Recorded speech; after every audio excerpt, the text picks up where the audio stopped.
예, 오늘 이곳에 나온 모든 분들을 예수님의 이름으로 환영합니다. 오늘 말씀의 32절에 보면 믿는 무리가 한 마음과 한 뜻이 되어 모든 물건을 서로 통용하고 자기 재물을 조금이라도 자기 것이라 하는 이가 없었다라는 말씀으로 시작됩니다. 사실 사도행전에는 여러 가지 기적들이 나오고 있습니다. 사도행전 2장에 성령 강림 사건도 기적과 같은 사건이고, 사도행전 3장에 안전뱅이가 일어나는 사건도 기적과 같은 사건입니다. 그리고 4장에 보면 그 기적 이후에 제자들이, 사도들이 대제사장의 핍박을 받아서 재판에 끌려가는데, 그들이 대제사장 무리가 트집을 잡을 것이 없자 그냥 예수 이름으로 전하는 것을 금지하면서 풀어주자 그들이 감히 이렇게 말합니다. 우리가 하나님의 말씀을 듣는 것과 사람의 말을 따르는 것이 어느 것이 옳은지 판단하라 라면서 우리는 하나님 말씀대로 예수님의 이름을 전하겠다라고 담대히 선포합니다. 50일 전에 어떤 일이 있었냐면 이 대제사장들이 예수님을 잡아서 십자가에 죽였어요. 근데 예수님을 잡아 죽인 사람들 앞에 그때는 도망쳤던 제자들이 지금은 담대하게 말하는 거예요. 이것도 놀라운 기적입니다. 4장의 이야기입니다. 근데 4장 끝에 보면 또 특이한 기적이 있습니다. 그것이 무엇인가 하면 바로 가난한 사람이 없도록 서로의 물건을 통용하는 구제가 나눔이 일어났다는 것입니다. 이러한 놀라운 일은 이 사도행전에 이 사건 이후로는 일어난 적이 없습니다. 그러니 정말 놀라운 기적이죠. 자, 그렇다면 어떻게 이러한 놀라운 일이 가능했을까? 생각해 보면 결론적으로 말하자면 하나님 나라를 경험했기 때문입니다. 예전에 들었던 이러한 이야기가 있습니다. 어떤 한 부자가 하나님께 간청을 했습니다. 하나님, 제가 이제 죽으면 제가 모아놨던 이 황금들 다 이제 놔두고 가야 되는데 너무 아깝습니다. 황금을 좀 지고 천국에 갈 수 있게 해주십시오. 그렇게 하나님께 부탁을 드렸어요. 하나님이 그 필요 없는데 그래도 네가 그래 간청하니 한번 들어주마. 그래 가지고 와라. 그렇게 얘기해서 황금을 등에 이고 막 뻘뻘거리면서 천국 문 앞에까지 갔습니다. 그랬더니 천국 문지기인 베드로가 딱 보고는 이렇게 얘기한 거예요. 이 사람 이런 걸 갖고 오다니. 우리 도로 포장 재료인데 왜 이걸 갖고 왔는 거야? 땅에 널린 게 금인데 왜 갖고 왔지? 하면서 그 사람에게 얘기해 줬다는 얘기입니다. 우리가 천국을 바라보게 되면 이 땅의 재물이 도로 포장 재료, 땅에 널린 아무것도 아닌 것으로 바뀌게 된다는 말씀입니다. 하나님 나라가 임하면 이런 놀라운 기적이 일어나게 됩니다. 요한복음 3장에 보면 바리새인이었던 니고데모가 밤중에 예수님을 찾아옵니다. 그가 좀 아직까지는 부끄러움이 있었던 것 같습니다. 예수님을 당당하게 믿는다고 말하기는 어려웠습니다. 그러나 예수님께 와서 그는 물어봅니다. 선생님 보니까 정말 하나님께서 보내신 분 같습니다. 제가 그래서 찾아왔습니다. 이렇게 말하자 예수님은 니고데모의 마음에 원하는 것을 이미 다 알고 계셨습니다. 그래서 딱 이렇게 얘기합니다. 내가 진실로 진실로 내게 이르노니 사람이 거듭나지 아니하고는 하나님 나라를 볼 수 없다. 이렇게 얘기하시는 겁니다. 니고데모가 원했던 게 뭐냐면 바로 하나님 나라 가는 것이었습니다. 그런데 예수님은 거듭나면 하나님 나라 간다고 말씀을 해주신 것이죠. 여러분, 그러면 거듭나서 하나님 나라를 가고 거듭나서 하나님 나라를 보게 되면 어떻게 될까요? 그것을 보게 되면 삶의 가치관이 바뀐다는 것입니다. 마태복음 13장 44절에 이렇게 예수님이 말씀하셨습니다. 천국은 마치 밭에 감추인 보화와 같으니 사람이 이를 발견한 후 숨겨두고 기뻐하며 돌아가서 자기 소유를 다 팔아 그 밭을 사느니라. 천국은 감춰져 있는 것인데 사람들이 잘 보지 못하는데, 천국을 만약 이렇게 발견하게 되면 사람들이 너무 기뻐서 자기 전 재산을 팔아서라도 가지고 싶어 하는 것, 그것이 바로 천국의 가치다라고 우리에게 말씀해 주셨습니다. 천국을 보게 되면, 천국을 가지게 되면 이러한 눈이 바뀌는, 가치관이 바뀌는 사건이 일어나는 것입니다. 그러면 어떻게 천국을 보았는가? 어떻게 천국이 경험하게 되는가? 예수님이 계신 곳에 천국이 임합니다. 예수님이 계신 곳에 하나님 나라가 임했습니다. 예수님이 태어나신 곳이 아니라 자라나신 곳이 나사렛이지 않습니까? 그런데 누가복음 4장에 보면 예수님께서 나사렛에서 안식일 날 그 회당에서 말씀을 읽으시는 사건이 있습니다. 마침 그곳에서, 그날 회당은 늘 말씀 읽는 곳인데 이사야서의 말씀을 딱 펴더니 예수님이 이렇게 그 말씀을 읽었습니다.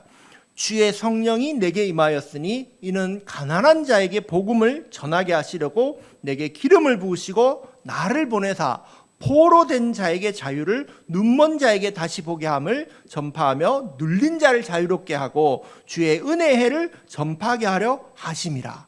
예수님께서 이 말씀을 딱 읽었는데 중요한 건 뭐냐? 그 다음에 예수님이 이렇게 말씀하셨어요.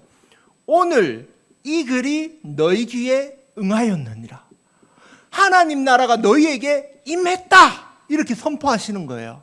누가 계시니까 하나님 나라가 임합니까? 예수님이 함께 하시니까 하나님 나라가 임하는 겁니다. 하나님 나라가 경험되어지고 볼 수 있게 되는 것입니다.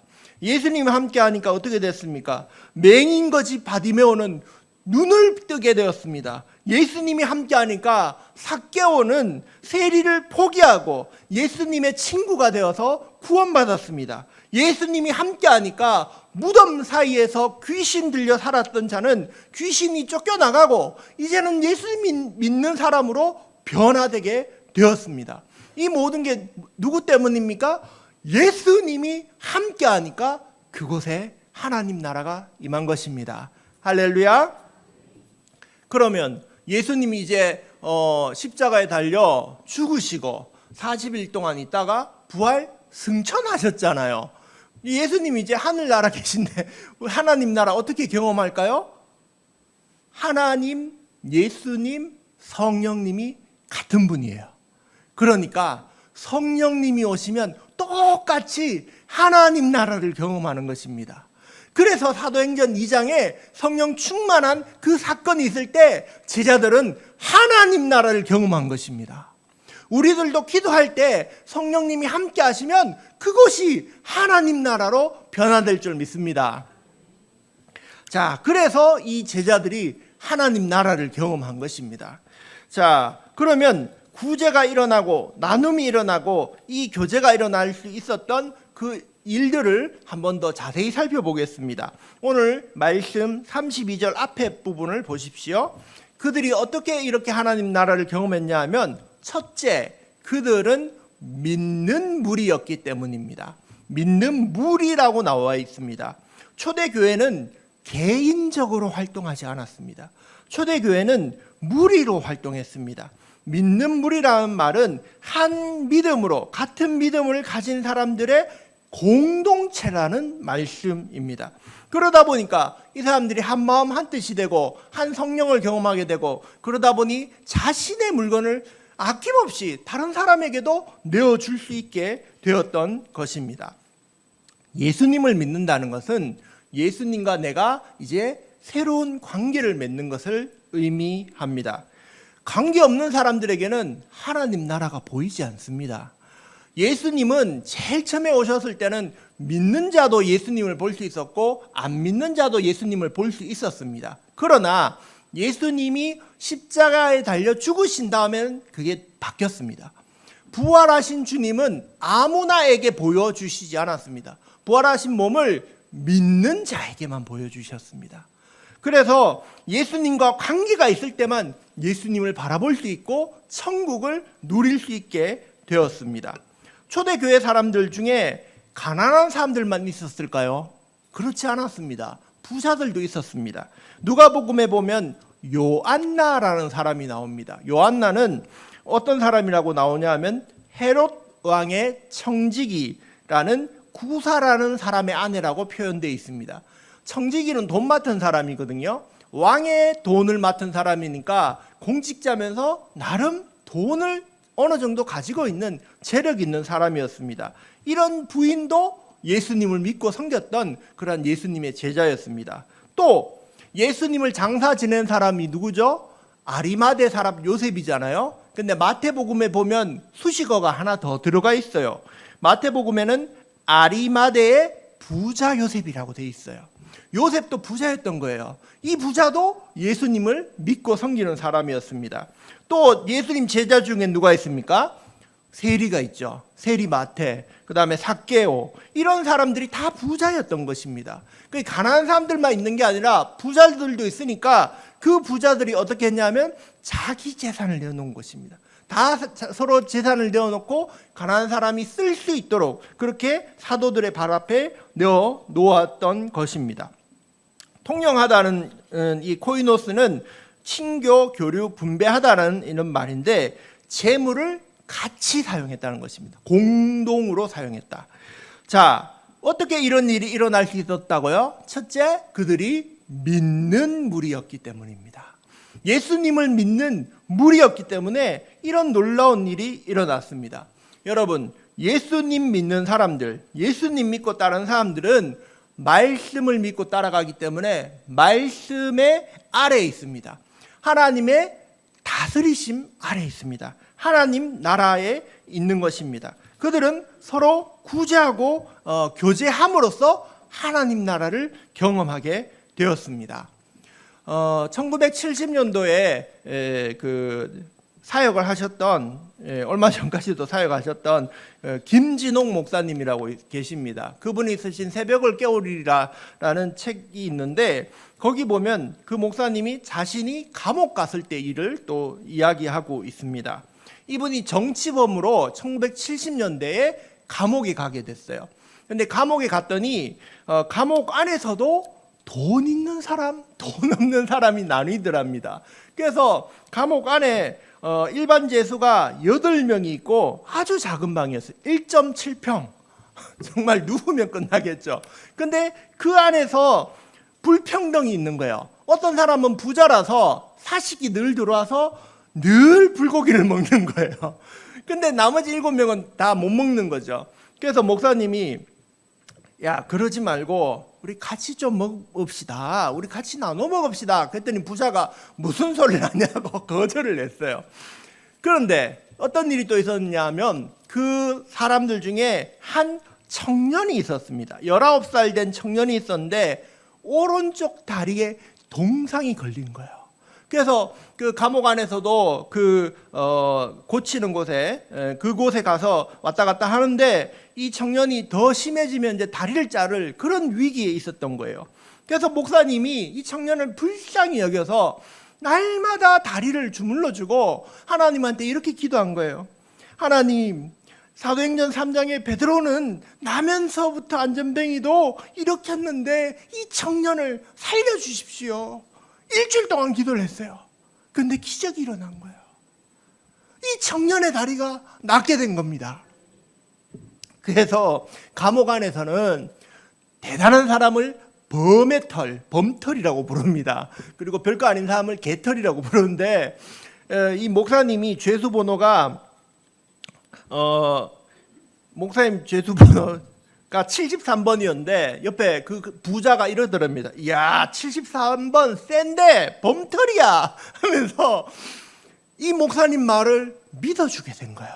그래서 부자가 목사님 그 하자는 거 하자고 그래서 그때부터 불고기를 같이 먹고 치약 칫솔을 같이 쓰고 주일날은 예배드리고 그것이 예배당이 된 거예요. 그래서 그 목사님이 야, 공동체가 힘이 있구나 라고 해서 나중에 둘의 공동체를 만들었다는 그런 이야기입니다. 여러분, 언제 이런 일이 일어난다고요? 나눔이 일어난다고요? 믿는 무리가 될 때입니다. 할렐루야.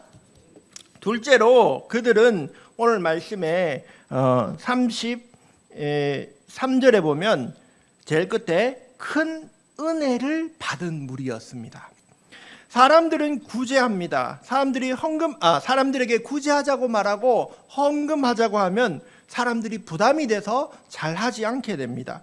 또 선교하자고 하고 전도하자고 하면 잘 하지 않게 됩니다. 그런데 사람들이 언제 그것을 하냐 하면 은혜를 받으면, 은혜를 받으면 내가 좀 해야 되겠다라는 마음이 생기게 됩니다. 그런데 이 은혜를 어떻게 받았습니까? 33절 보십시오. 같이 읽어보겠습니다. 사도들이 큰 권능으로 주 예수의 부활을 증언하니 무리가 큰 은혜를 받아. 전도하다가 은혜 받은 거예요, 이 사람들은. 이 앞에 어떤 사건이 있었는지 다 아시죠? 그들은 그 대제사장의 방해에도 불구하고 담대히 예수 그리스도의 이름을 전하게 해달라고 함께 모여 기도했습니다. 그러자 진동이 일어나고 하나님께서 함께 하시는 성령이 임하는 또 그 사건이 요 바로 앞에 있었습니다. 그들은 전도하는 거 너무 좋았던 거예요. 방해도 하고 싶을 정도로 전도를 하고 싶었어요. 근데 그렇게 담대하게 예수님을 전하다 보니까 자기가 은혜 받는 것입니다. 그래서 전도하다가 은혜 받아서 이 사람들이 어떤 일을 했냐면 서로 재물을 나누는 구제 그리고 나눔의 일을 하게 된 것입니다. 로마서 1장에 보면 사도 바울은 이렇게 말합니다. 헬라인이나 야만인이나 지혜 있는 자나 어리석은 자에게 다 내가 빚진 자라라고 말씀합니다. 오늘 여기 말씀에 주 예수의 부활을 증언하니 33절에 증언이라는 단어가 바로 빛을 졌다라는 그 단어입니다. 예수 그리스도의 그 복음을 전하는 일은 어떤 일이냐면 빚진 거를 갚는 일이라는 말씀입니다. 사도 바울이 정말 빚진 자였습니까? 사도 바울이 사업을 하기 위해서 이 사람 저 사람에게 돈을 빌렸습니까? 그렇지 않았습니다. 사도 바울이 내가 빚진 자라는 것은 그 사람이 예수님을 처음에는 핍박하는 사람이었지만 나중에 다메섹 가는 길에서 예수님을 만난 다음에 그 다음에 인생이 바뀌고 그때서야 내가 잘못됐구나 라고 생각하면서 이렇게 로마서에 쓴 겁니다. 뭐라고 썼냐 하면 로마서에 내가 헬라인이나 야만인이나 지혜 있는 자나 어리석은 자에게 다 내가 빚진 자라 이렇게 말합니다. 모든 사람에게 내가 다 빚졌다. 누구라도 내가 복음을 전해야 되는 사람이다 라고 사도 바울은 자신을 소개합니다. 여러분, 우리는 복음의 빚진 자들입니다. 우리가 복음을 전하고 예수님을 전하는 것은 빛을 진 것과 같은 거예요. 빛을 갚는 행동입니다. 우리는 복음의 빚진 자들입니다. 복음을 전하는 것은 당연히 해야 되는 일들입니다. 내가 생각해 보십시오. 옆에 있는 사람한테 빚을 졌어요. 그러면 이 사람한테 잘해주지 않겠습니까? 빚을 갚을 뿐만 아니라 복음을 전할 뿐만 아니라 구제도 일어나고 나눔도 일어나는 것이죠. 그렇게 초대교회 때는 은혜 나눔이 일어났던 것입니다. 마지막으로 35절입니다. 같이 한번 읽겠습니다. 사도들의 발 아래 둠에 그들이 각 사람의 필요를 따라 나누어 줌이라. 초대교회는 물질관, 재물관이 아주 달랐습니다. 여기 보면 이 순서를 생각해 보십시오. 하나님을 믿고 섬기잖아요. 그 밑에 예수님을 섬기는 사도들이 있잖아요. 근데 재물을 어디다 뒀어요? 사도들의 발 앞에. 그러니까 발보다 밑에 뒀다는 거예요. 하나님, 사람, 그리고 그 밑에 재물이 있다. 그들은 그렇게 생각했는 거예요. 재물이 결코 사람 위에 있지 않고 하나님보다 높지 않다라고 그들은 삶으로 그렇게 고백한 것입니다. 마태복음 6장에 예수님이 그렇게 말씀하셨습니다. 한 사람이 두 주인을 섬기지 못할 것은 혹 이를 미워하고 저를 사랑하거나 혹 이를 중히 여기고 저를 경히 여김이라. 너희가 하나님과 재물을 겸하여 섬기지 못하느니라 라고 말씀하셨습니다. 이 재물은 돈만 말하는 게 아니라 세상의 권력이나 명예나 인간이 탐하는 모든 것들을 말합니다. 초대교회 사람들은 재물을 어디다 뒀다고요? 사도들의 발 아래 뒀습니다. 재물을 거기에 둬야 됩니다. 재물이 어디 있는지 알았던 것입니다. 그것이 그들의 가치관이었습니다. 재물에 물질의 지배를 받지 않았습니다. 물질은 사람이 다스리는 것입니다. 그때 온전한 이러한 나눔이 일어나게 되었던 것입니다. 교회 공동체는 이러한 구제와 나눔이 일어나는 것이 당연합니다. 마지막으로 이러한 구제와 나눔이 특화된 한 교회를 소개해 드리도록 하겠습니다. 서울에 가면 동대문이 있습니다. 들어보셨죠? 동대문에 가면, 근데 뒤쪽에 가면, 번화가 말고 곧 바로 그 건물 뒤에 가면 뭐가 있냐 하면 쪽방촌이 있어요. 서울에 몇 군데 쪽방촌이 있거든요. 남곡에 쪽방촌이 있고 동대문 뒤에도 쪽방촌이 있고, 그런데 동대문 쪽방촌 바로 거기 위치에 또 교회가 하나 있어요. 그 교회 이름이 바로 등대교회라고 있습니다. 이 교회 교인들은 거의 쪽방촌 주민이거나 노숙자들로 되어 있습니다. 이 교회는 쪽방에 대해서 잠깐 설명을 드리면, 쪽방이 뭐냐면 방이 이렇게 한 칸 있잖아요. 근데 거기다 칸을 치고 조그만 방, 그게 쪽방이에요. 온전한 방도 안 되는 거예요. 한 평도 안 되는 그런 방을 의미합니다. 제가 신대원 다닐 때 레포트를 쓴다고 특수선교 레포트 때문에 남곡에 가서 진짜 쪽방촌을 한번 찾아간 적이 있어요. 그래서 거기서 사역하는 분한테 막 이 얘기도 물어보고 저 얘기도 물어보고 뭐 그런 적이 있었는데, 도시 사는 사람 중에서 노숙자 다음으로 가장 가난한 사람이 바로 쪽방촌 주민들입니다. 근데 그 사람들을 찾아다니는 사람이 있어요. 바로 등대교회 김양옥 목사님입니다. 이분은 쪽방촌이 그냥 이 옆으로만 돼 있는 게 아니라 건물이 위로도 돼 있어요. 계단이 막 수직으로 막 올라가요. 근데 막 올라가면서 똑똑똑 문을 두드리고 그 사람의 이름을 부르는 거예요. 누구씨 교회 갑시다. 얼굴 한번 봅시다. 그러면서 그 사람들의 이름을 불러가면서 오늘 교회 가야죠. 뭐 하고, 혹시 또 그 사람이 말하면 들어주고, 또 술 취했어도 그 말을 들어주고, 또 배고프다 그러면 교회 데리고 가서 예배 드리고 같이 밥 먹고 쌀 한 가마니 얹어둬서 집에 보내고, 그런 일들을 하시는 거예요. 이 사람들이 어떤 때는 지하철역에 바닥에 종이를 깔고 앉아 있습니다. 거기서 목사님이 예배를 드리는 거예요. 그 앞에서 목사님이 이렇게 설교를 합니다. 예수님이 누구냐? 친구 없는 자의 친구가 되어주신다고 했습니다. 예수님이 누구냐? 소망 없는 자의 소망이 되시는 분입니다. 주님이 여러분과 함께 하십니다. 그렇게 이제 설교를 하는 거예요. 그분들에게 밥도 나눠주고 복음도 나눠주고 그렇게 하는 간증의 영상을 보았습니다. 여러분, 교회가 어떤 곳이냐? 구제하는 곳입니다. 교회가 어떤 곳이냐? 나눔하는 곳이에요. 그것이 기적같이 일어나는 것 같지만 그들은 믿는 무리였고, 그들이 은혜를 받으니까 정말 바른 가치관을 가지고 하나님 주신 재물을 서로 나누면서 구제가 일어났던 것입니다. 우리도 이러한 교회가 되기를 원합니다. 우리 안에도 이러한 은혜가 있기를 예수님의 이름으로 축복합니다.